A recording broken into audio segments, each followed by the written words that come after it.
What are we waiting on? No, we're waiting for Broadcast of the Board of Estimate Taxation may now begin. Yeah. Good afternoon. Welcome to this live broadcast of our virtual meeting. This meeting in remote members is authorized under Minnesota statutes, section 13D.021, due to the declared local health pandemic. For the record, my name is Carol Becker. I am the president of the Board of Estimate and Taxation. I will now call this meeting to order and ask the clerk to call the roll so we may verify the presence of a quorum. Board Member Fry. Here. Cogill. Here. Wheeler. Here. Bender. Here. Fletcher. Here. President Becker. Here. Let the record, oh, go ahead. There are 5 ayes. Let the record reflect we have a quorum. We will now proceed to our agenda, a copy of which was posted for public access in the city's Legislative Information Management System, which is available at lims.minneapolismn.gov. For all voting, roll call will be the procedure. So, adoption of the agenda. Where the agenda for today's meeting is before us. May I have a motion to adopt the agenda? So moved. Do I have a second? Second. We have a proper motion before us. Is there any discussion before the clerk calls the roll? Seeing none, I'll ask the clerk to call the roll on the motion. Board Member Fry. Aye. Cogill. Aye. Wheeler. Aye. Bender. Aye. Fletcher. Aye. President Becker. Aye. There are 6 ayes. That motion passes. The agenda is adopted. Acceptance of the minutes. Next, the acceptance of the minutes from the July 22nd meeting. May I have a motion to accept the minutes? So moved. I have a second. Second. We have a proper motion before us. Is there a discussion before the clerk calls the roll? Hearing none, I'll have the clerk call the roll on the motion. Board Member Fry. Aye. Cogill. Aye. Wheeler. Aye. Bender. Aye. Fletcher. Aye. President Becker. Aye. There are 6 ayes. That motion passes. The minutes are adopted. Discussion, item 4 on the agenda. Item 4 on the agenda is a presentation from the Finance Department on the revised 2020 budget. Call on Micah Innerl to present the report.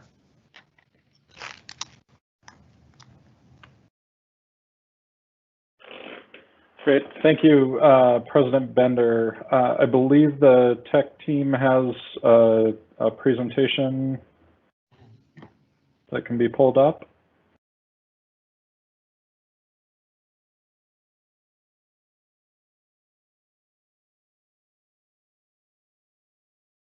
Got one on my iPad all ready to go. Tech team, are you going to be able to bring that presentation up?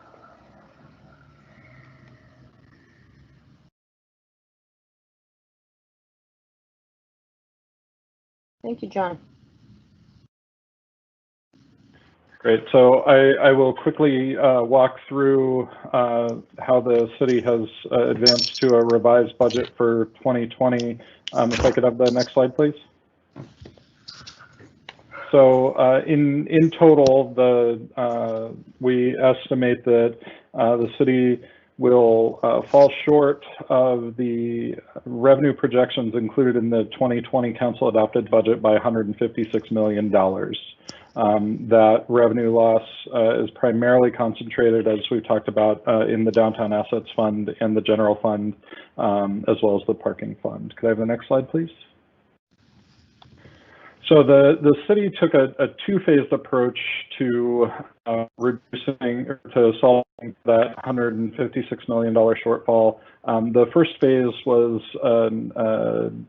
implementation of a series of administrative actions that council and mayor had approved back in June.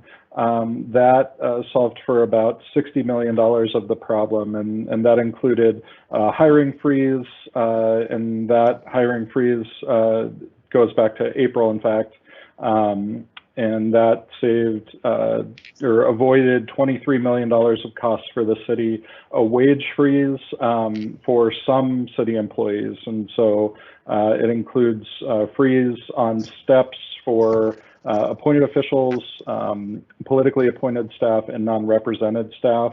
It also includes a number of all bargaining unit staff are receiving their steps this year. However, there are a number of bargaining units that had not yet settled a cost of living adjustment or across the board increase. And so those amounts that had been budgeted in anticipation of eventual settlement were also removed from the 2020 budget and are part of the $6.1 million of savings through the wage freeze.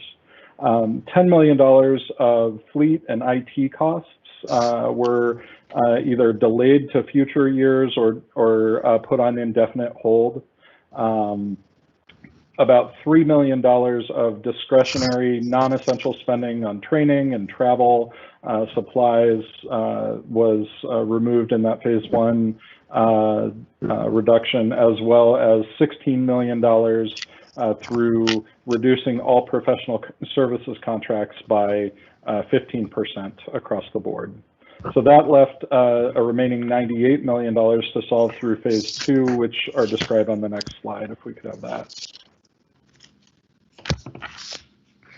So in phase two, 4 additional strategies were deployed. So the first one, and possibly the most germane to this body, is taking on some additional debt for planned capital spending, and that capital spending had been anticipated to be paid for in 2020 using cash resources. Certainly, with less money coming in, we felt it prudent to hold on to that cash and instead borrow to pay for those needed improvements in future years. So that's $12.3 million concentrated in the general fund. The general fund spending that you see is primarily for the streets, part of the streets portion of Parks and Streets, as well as some monies for pre-design activity for new first precinct for the police department. And then the $7 million that you see in the parking fund relates to improvements to sort of non-life safety improvements in parking ramps. So that's those items, and those I believe our director of debt and investments is on, and I'm sure he can correct me if I'm wrong, but those will not be included in the upcoming sale. Rather, those issues will happen later this year. The next cost containment approach is program adjustments, and so that's reductions primarily to one-time, what we call change items in our operating budget, or one-time capital expenditures in our budget as well. And so the $11 million that you see in the Downtown Assets Fund in particular is reductions to planned capital, again, non-life safety capital improvements to the Convention Center and Target Center. Likewise with the Parking Fund, a little bit more capital activity there. The program adjustments in the general fund, were explained in depth in a presentation on July 14th to the City Council, with lots of reference to the lengthy explanations of the change items that are found in the Council adopted budget book. And so I won't go into detail in detail here, but just encourage folks who are interested in the details of that to either take a look at the presentation materials from July 14th that are available on our Legislative Information Management site, or also view those archived hearings on our YouTube channel. The next item of payroll reductions of $4.3 million relates specifically to furloughs, budgetary leave, and extremely limited layoffs.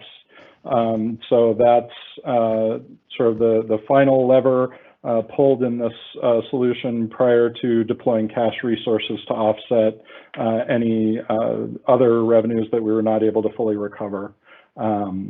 So that is how we got from $156 million hole back up to level, and we're able to move on then to supporting the mayor and the development of the 2021 recommended budget.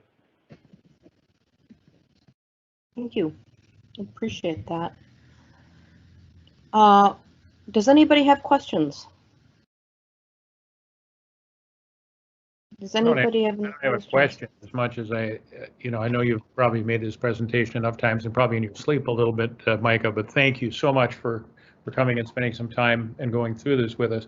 The demand on all of you is so remarkable with the crisis we're in. And I just want to say thank you for the ways in which you and all staff and elected people as well as staff people have really worked really hard to salvage a very complicated and difficult situation. And thank you. I just want to say that.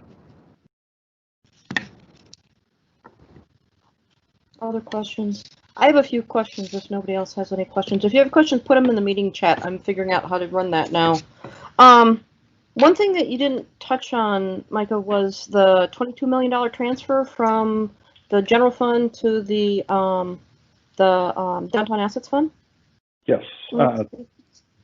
Thank you, President Becker. I was realizing that as I was wrapping up there that I failed to touch on that at the outset, and it is an important piece of the conversation.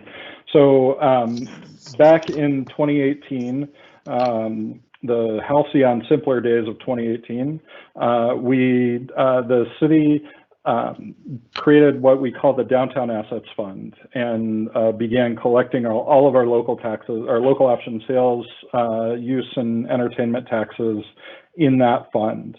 And that time we began transferring a portion, including roughly $20 million of entertainment taxes plus $10 million of local sales taxes, which are available to be used for limited purposes, including economic development, which is primarily how we deploy those local taxes in the general fund. Because of the constriction on local sales and entertainment tax revenues in particular, it became necessary to reduce that transfer. So it was a planned transfer of a little over $32 million in 2020. And through the revised budget process, we reduced that transfer by $22 million. And so there was some entertainment tax collected in January, February, and the beginning of March. We were actually, the local economy was doing very well, and all signs were that we were going to have a great year. And then things obviously slowed down with the onset of COVID, and so those entertainment taxes in particular have diminished greatly, and so out of recognition of that, we had to make that change of the transfer and revert that money to stay in the Downtown Assets Fund to the extent it's showing up. So just so I'm clear, the $22 million, which went from the general fund, and get me when I'm wrong here, went from the general fund to the Downtown Assets Fund, was entertainment revenue. Were the other sales taxes all in the general fund also? And then transferring the revenue over? Were the sales, because the entertainment tax, of course, is a different tax, but the half-cent sales tax, the downtown food, the downtown restaurant, and the hotel, I thought were over in the sales tax fund. So was the $22 million solely entertainment tax then, or just so I'm understanding? Thank you for the question, President Becker. All of the local taxes, so all 5 of the local taxes are deposited in the Downtown Assets Fund. Okay.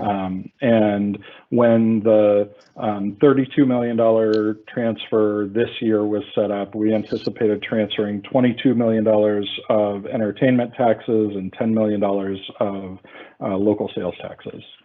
And To the general fund? To the From general fund. To the From the general. downtown assets fund to the general fund. Okay. Because of the precipitous drop in those available local taxes, we reversed that action. So in Okay. essence, canceled $22 million of that $32 million transfer. Okay. Okay. I'm understanding it better now. Thank you. Second question, I should also ask, would it be possible to get the monthly sales tax revenue numbers, like from January till now? I'm curious to see how far down we are, because it seems to me the real crisis is not going to be in the general fund, because we eventually get our property taxes. It might take a year or two, but by God, we're going to get them. Sales taxes, on the other hand, are gone, gone, and will never come back again. And then sort of there's this kind of looming question of whether or not as a society we need a downtown anymore, and what it's going to look like. And so to me, the real crux of this question ongoing longer term is going to be in the sales tax. So I'm wondering if it would be possible if you could give those to Alan and we could take a look at them just to see how far down we're talking and whether or not we're seeing any recovery, if that would be possible. Yep. So President Becker, all of that information is available to everybody on this body and anybody in the public by going to minneapolismn.opengov.com, and we keep a report there that is a current year-to-date log of all of both our revenues and our expenditures. And so when Mr. Hoppy gave me a heads up that this question may be coming, I went to that site this morning and took a look at it. It is updated through our June collections because it takes a little while. There's a little bit of a lag. Once a month closes, we have to get all of our accounting ducks in a row. And then about 2 weeks later, so I anticipate soon we will have the July numbers up. But through June, we had collected about $26 million in local taxes, whereas, on a flat line trajectory, if we collected the same amount each year, since we anticipated collecting $93 million in local taxes, we otherwise, a flat line trajectory through June, we would have collected $46 million. So that you can see that lag starting to catch up with us. So we're down by half-ish? Yeah, it's not that simple, just because our, to use a technical finance term, our revenues are lumpy.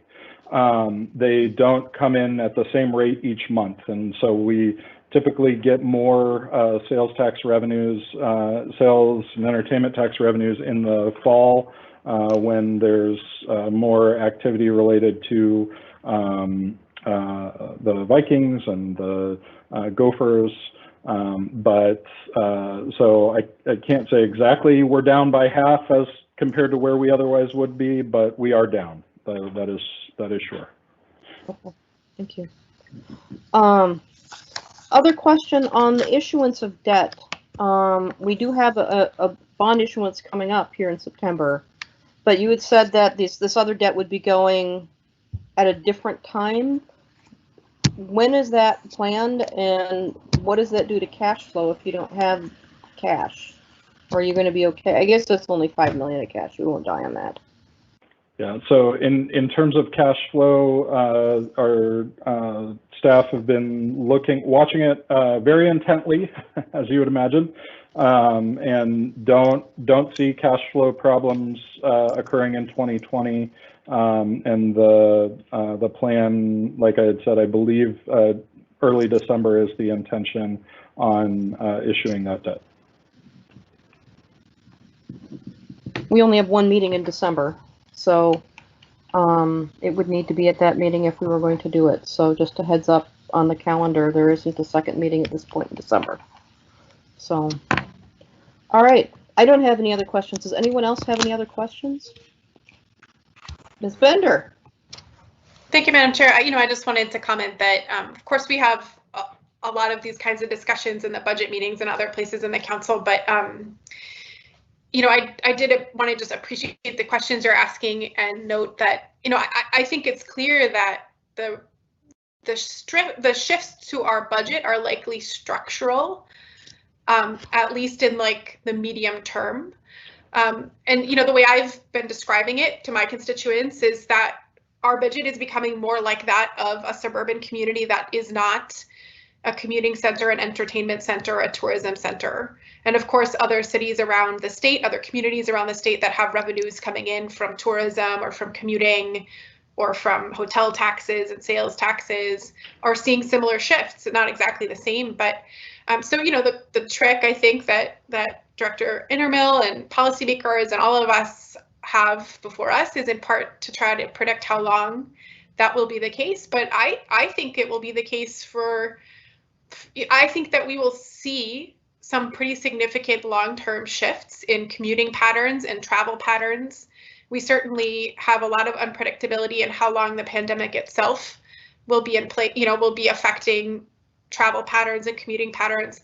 But all of those things, of course, are what's affecting our revenue streams. So to me, we're not talking about the 2020 budget and the 2021 budget. We're talking about the 5-year financial projection and understanding that we will likely see these kinds of shifts in revenue in the years to come. And so one thing that I do based on that is when I'm talking with folks, advocates, or folks from other local governments, I think, our region has really come to rely on Minneapolis for a lot of things.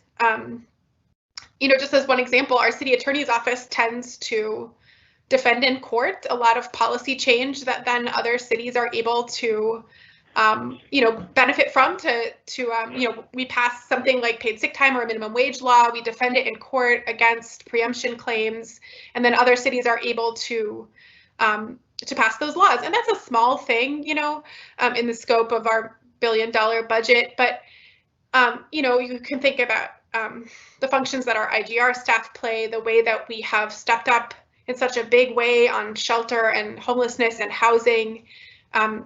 We've talked about making more investments in transportation and transit that would benefit the region. And so I do think it's important for us to, in how we talk about these budget shifts and the time frame that we're talking about, when we understand how Minneapolis fits into the region, because our budget is becoming more like that of Richfield, right? Or a place that doesn't have as much revenue related to people coming in and leaving and coming in and leaving.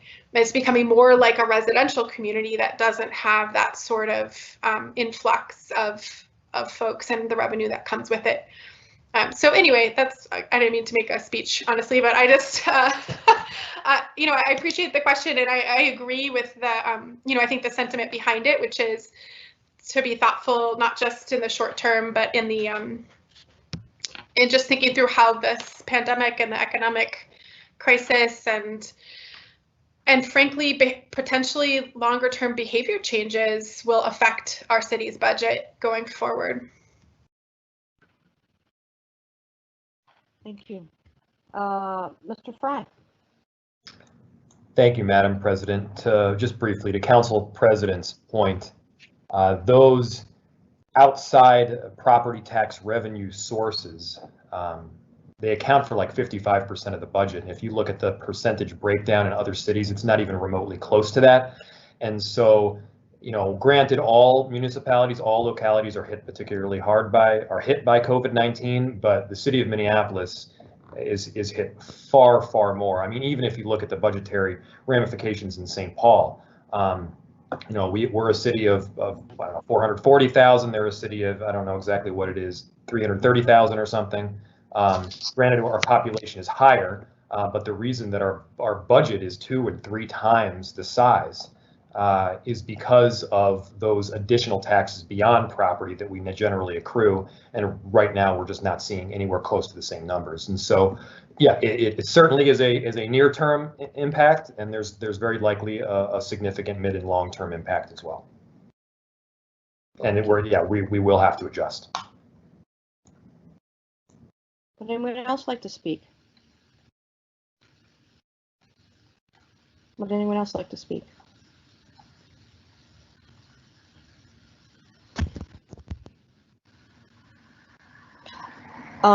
If no one else wants to speak, I would just step in and say, Ms. Better, I agree with you about the structural changes in the city, and I am substantially concerned about the impact on our citizens. That I agree with you that the question about whether or not, I mean, society needs a downtown anymore. All of my friends that work downtown don't go down there anymore. They just don't go down there anymore. Express bus service is down, what, 93%? You know, we're talking about making transit investments. Nobody's taking the bus into downtown anymore. And in talking to them, they're all like, we're not going back. We're more efficient working from home. We're happier working from home. And so that just fundamental question about what is a downtown, and we're not going to get the revenues off of it. And that falls to the sales tax and the parking fund. You know, to me, that's the nut of where we're going to have issues going long term. At the same time, you guys know it. Property taxes are a balloon. If you squeeze it down one place, it's going to pop up on the other. We're going to have to figure that out. So I'm very much looking forward to both the next year's budget as well as the 5-year budget. So thank you for that. Is there any other discussion on this? Any other discussion on this? All right, then I'd like to move to item number 5.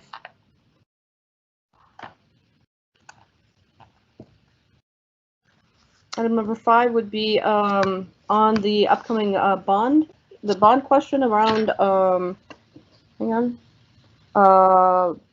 refunding. And thank you, Micah, appreciate it.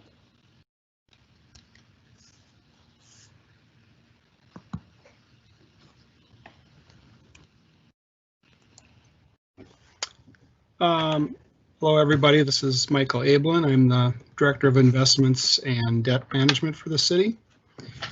And yes, we are in the process of planning for a refunding of about 6 series of bonds. So that is going to be added to our new money bond sale, which we started, and through a lot of reasons for having to delay our bond sale, we are at a point now where we can actually issue these refunding bonds in conjunction with the other bonds and perform what's called a current refunding, where we will sell those bonds in September and use the monies in December to prepay and take out the bonds we're refunding. So there's, like I said, there's 6 series of bonds. I don't know how much information you want regarding the details of these transactions. They're still being developed, obviously. We are in the process of creating the official statement for the sale and things like that, and coming up with the pricing and those kinds of things that will ultimately be part of the sale. So I'd be happy to stand for any questions. I will maybe correct one thing that was talked about with regard to the issuance of other debt that was part of the budget reductions. The 5.3 million, that was a general fund transfer that's now going to be bonded for. That is on top of additional bonds that we are already issuing this fall as part of this bigger sale. So that is covering a lot of the cash flow of streets and park projects that are being constructed this year. And then with the parking fund, part of the debt there is a continuation of an additional piece of debt that we are in fact issuing now for the impound lot project. So we're covered cash-wise. We're not going to be in a hole cash flow-wise until those projects really spend their funds probably next year. And that's why we're going to do those bonds for expenditures for 2021. So I'd be happy to answer any questions if you have any questions. I'm going through the City Council with an action. I just put it on the agenda to authorize the City Finance Officer to plan for the upcoming refunding. That does reference the Board of Estimate and Taxation. There will also be resolutions coming to the board to approve the issuance of that debt. And they're kind of synced up. The council will meet on the 20th of August on this, and it will come to your next board meeting on the 26th of August.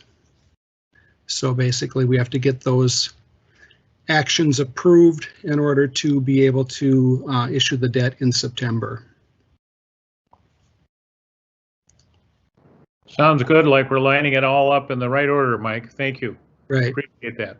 Really appreciate that. Our bond counsel has always told us to get all of our approvals before we go to the market to issue bonds, and that's what I intend to do.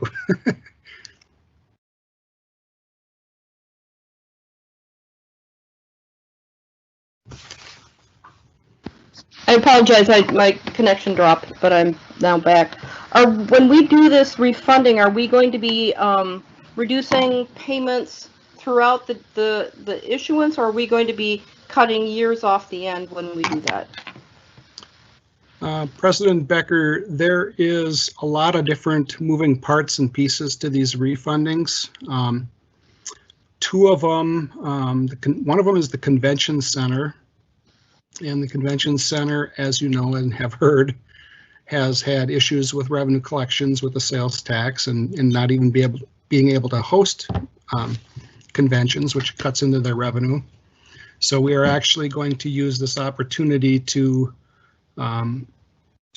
put that debt back out a little bit so that we have time to collect revenues and be able to prepay it when we do have more funds.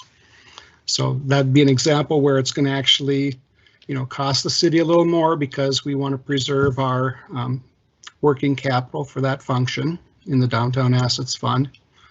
And then we have three of the issues will be savings. They will be basically trading bonds for bonds at lower interest rates.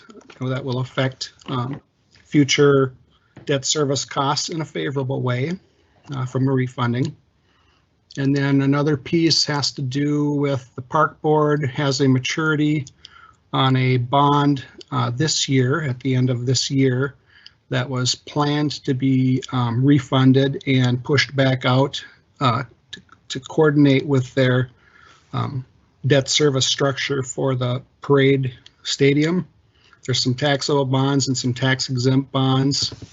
And back when we issued all those bonds, there was a move to make a big maturity this year that we would then be able to get.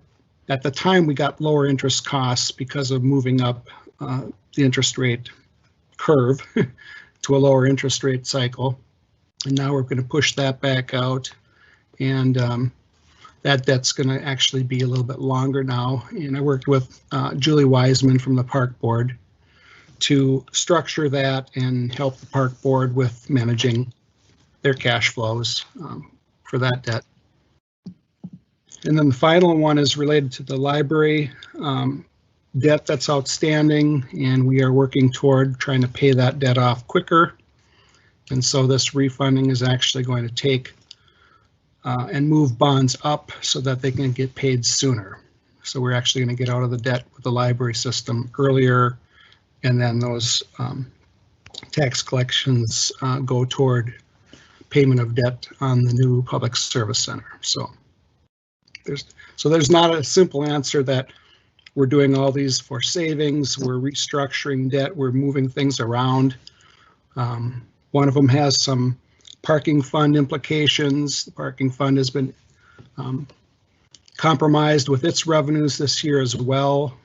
So we're going to be refunding some parking related bonds. They will be refunded for interest savings, as well as to impact the structure and provide a little bit of near-term relief and extend that structure a little bit. Excuse me. Is it possible when you bring those to give us not just the restructuring, but what we have outstanding in that debt? I mean, this question again that Ms. Bender brought up about, what the downtown could look like. Maybe we don't ever see a restoration of utilization of parking, and we're going to have all this debt. To understand what that debt structure and that outstanding debt looks like. If if we don't see any sort of recovery of a downtown, what are we going to do? I mean, that's kind of the big outstanding question. It seems to me, in my limited knowledge, that the only thing we have to fall back on is the property tax. And if the downtown assets fund, and I mean in total, is going to be short between the convention center, the Target Center, the Viking Stadium, which maybe the state will take care of or not, and the parking. I mean, how big of a problem do we have? You know, it'd be helpful to have some sense of that when this refunding comes, to understand how far down the line we could be kicking the can. Maybe it's not the right term, but you know what I mean? President Becker, I will provide some statistics on the before and after picture of that debt and the total structure of the parking fund. The good news is the parking fund has paid off a lot of its debt the last several years with a lot of good years. You know, we took actions to reduce debt where we could, and we've made significant progress on that. So there isn't really a whole lot of debt in the parking system any longer. And once we get past COVID, you know, we will start to see parking revenues improve again. There will be, I have faith in the people of Minneapolis that they will come back downtown and utilize facilities in the downtown area and begin parking. And we will have enough revenues, I believe, to continue to pay those parking costs. And I am going to be putting in a plan that will save the next couple years. We'll have some lower debt service, so that'll give us a little bit of relief just in case it takes longer than I thought. But I think we'll be in good shape. Thank you. Does anyone have any other comments? Anyone have any other comments? All right. Without objection, the report will be received in file. Oh, I'm sorry. Oh, thanks, Madam Chair. You know, I just wanted to make a quick reflection, and I understand and appreciate the questions you're asking. I think they're really helpful.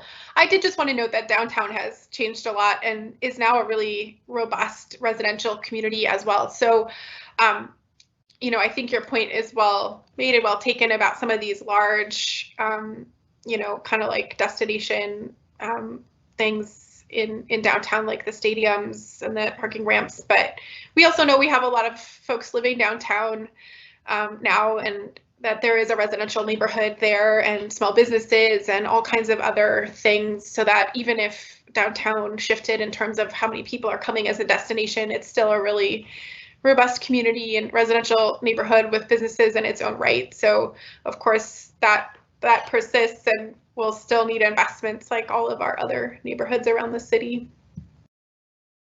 Thank you for those comments. I do agree that, you know, it is a thriving neighborhood. My concern is some of these really large, costly assets, and that we've taken on a substantial amount of debt to pay for them, whether it's the Target Center, the parking ramps, the convention center, and residents downtown aren't going to pay for those. And so, you know, I'm really concerned about this same long-term 5-year question about how are we going to make this work? And then at the same time, it can't all roll back to the property taxes, both because there'll be a shift in the percentage that homers are going to have to pay, as well as this idea that they'll have to pay more. And so I'm very concerned about that. So, but I think we're on the same page. So, do I have any other comments? Any other comments? Motion to adjourn. Oh wait, we've got announcements. Any directions to staff? And any agenda items for the next meeting that anyone would like to bring forward? Going once, going twice. All right, Mr. Wheeler, make your motion. I move we adjourn. All in favor? Say aye. Oh wait, we have to do roll call. I apologize. Can we do a roll call to adjourn? Yes. Councilmember Frye, Aye. Cogill, Aye. Wheeler, Aye. Bender, Aye. Fletcher, Aye. President Becker, Aye. and I'm sorry, correction, it's Mayor Fry, not Councilmember Fry. Thank you. That's just fine. Just don't call him late for dinner. With that, then we stand adjourned. Thank you so much to everybody who made this happen. We appreciate it.